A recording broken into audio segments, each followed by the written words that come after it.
जय श्री हरि। मैं हूं नीरज शर्मा। आस्था और उपाय में आपका हृदय से स्वागत है। पवित्र पुरुषोत्तम मास के आज 10वें दिन हम श्रवण करेंगे 10वां अध्याय महर्षि दुर्वासा का चमत्कारी उपाय और अभाग्य कन्या की महाभूल। भक्तों, आज की ये कथा आपके रोंगटे खड़े कर देने वाली है। आप सोचिए, जो दुर्वासा ऋषि एक छोटी सी गलती पर राजा महाराजाओं और देवताओं तक को भस्म करने का शाप दे देते हैं, आज वही दुर्वासा ऋषि एक अनाथ कन्या के आंसू पोंछने के लिए उसे अपने जीवन का सबसे बड़ा गुप्त रहस्य बताते हैं। वो उसे बताते हैं कि कैसे पुरुषोत्तम मास ने स्वयं उनकी जान सुदर्शन चक्र से बचाई थी, लेकिन आगे जो हुआ उसकी कल्पना महर्षि ने भी नहीं की थी। वो लड़की अज्ञानता में आकर दुर्वासा ऋषि के सामने ही पुरुषोत्तम मास की निंदा कर बैठती है। अब साक्षात काल रुद्र के अंश महर्षि दुर्वासा निंदा सुनकर क्या करेंगे? क्या वो उस लड़की को वहीं भस्म कर देंगे? कथा में आगे बहुत बड़ा ट्विस्ट है, इसे पूरा जरूर सुनिएगा। चलिए शुरू करते हैं, पर उससे पहले कमेंट बॉक्स में हाजिरी लगाने के लिए जय श्री कृष्ण लिखना बिल्कुल ना भूले। नारद जी बोले, हे तपोनिधे, परम क्रोधी दुर्वासा मुनि ने विचार करके उस कन्या को क्या उपदेश दिया, सो आप मुझसे कहिए। सूत जी बोले, हे द्विजो, नारद का वचन सुनकर समस्त प्राणियों का हित कर दुर्वासा का गुप्त वचन बद्री नारायण बोले, हे नारद, मेधावी ऋषि की कन्या के दुख को दूर करने के लिए दुर्वासा ऋषि ने जो कहा वह सुनो। दुर्वासा ऋषि बोले, हे सुंदरी, गुप्त से भी गुप्त उपाय मैं तुझसे कहता हूँ।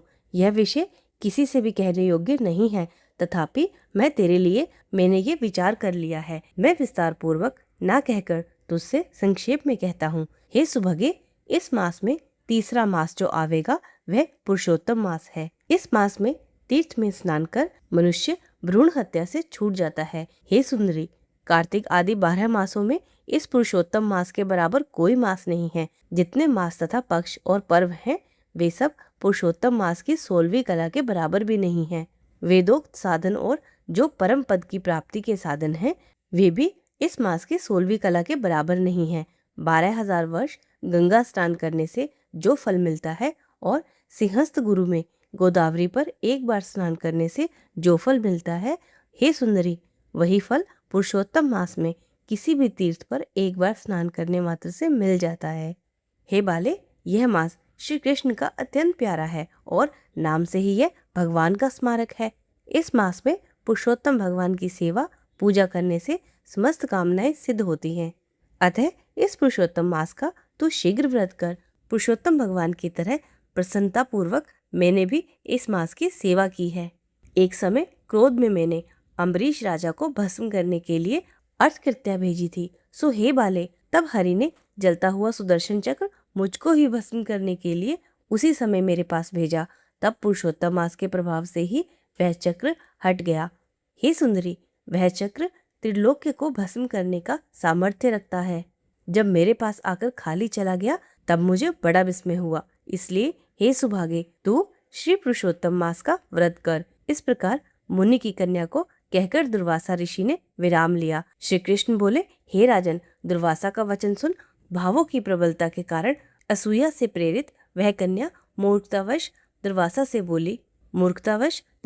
बोली, हे ब्राह्मण, हे मुने, आपने जो कहा है वह मुझे रुचता नहीं है। माघादि मास कैसे कुछ भी फल देने वाले नहीं है। कार्तिक मास कम है, ऐसा आप कैसे कहते हैं? सो कहिए। वैशाख मास सेवित हुआ तथा इच्छित कामों को नहीं देता है।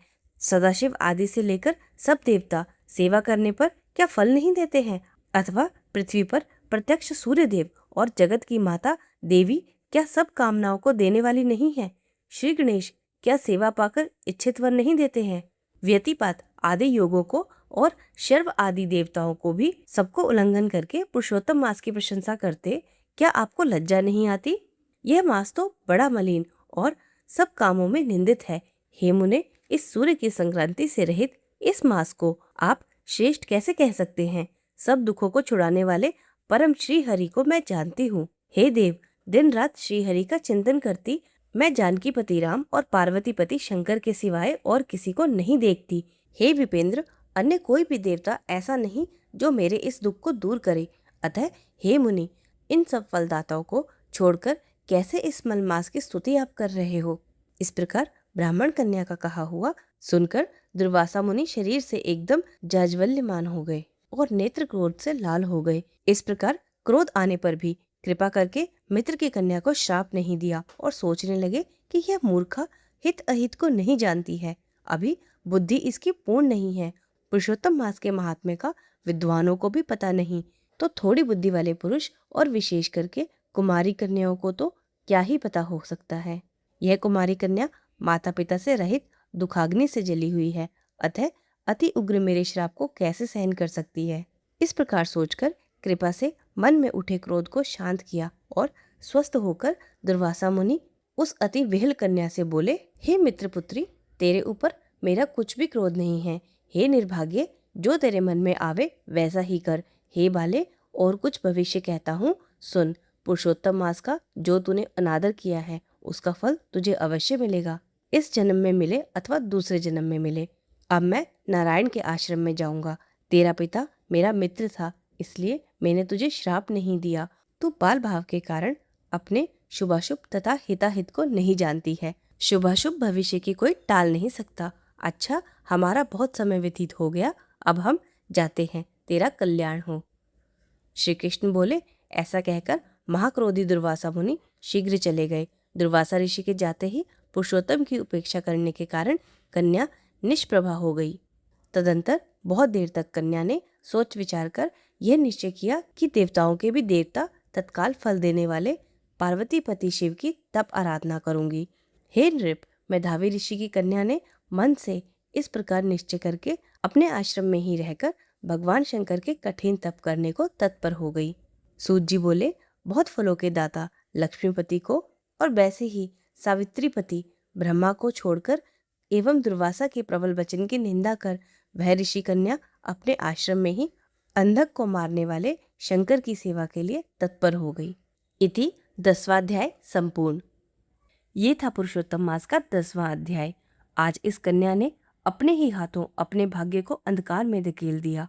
महाक्रोधी दुर्वासा ऋषि ने उसके पिता की मित्रता के कारण उसे श्राप नहीं दिया, लेकिन चलते चलते एक भाग्य की चेतावनी दे दी।